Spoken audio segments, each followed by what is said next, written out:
Fox 2 is your local election headquarters, and tonight the vice presidential contenders faced off in what may be the final debate before Election Day next month. Fox 2's Jordan Williams shows you the highlights of tonight's vice presidential showdown. It was the first question of the night, the Middle East conflict and Iran's recent attempted airstrikes on Israel, the first and only issue candidates seemed to agree on. Israel's ability to be able to defend itself is absolutely fundamental. Getting its hostages back, fundamental, and ending the humanitarian crisis in Gaza.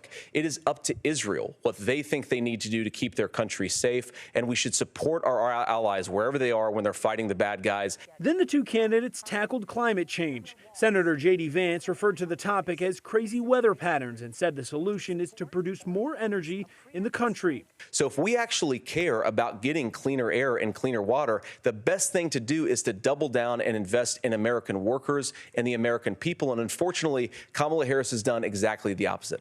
Governor Walz pointed to the Biden administration's clean energy investments. We've seen massive investments, the biggest in global history that we've seen in the Inflation Reduction Act, has created jobs all across the country. On the economy, the Wharton School of Business predicts both Harris's and Trump's economic plans will increase the country's debt even more.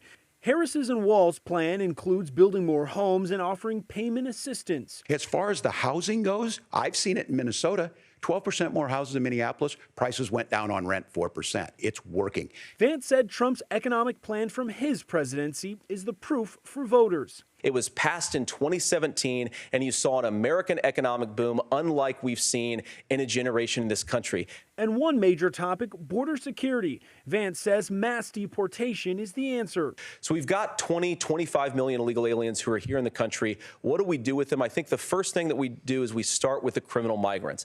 About 1 million of those people have committed some form of crime in addition to crossing the border. Walz suggested Trump is to blame for the current border issue, which could have been solved with a bipartisan bill that Trump blocked. But as soon as I was getting ready to pass and actually tackle this, Donald Trump said no, told them to vote against it because it gives him a campaign issue. For most of the debate, we saw two Midwesterners actually exchanging a few compliments. The debate really started toward the end of the night when abortion rights were brought up. Jordan Williams, Fox 2 News.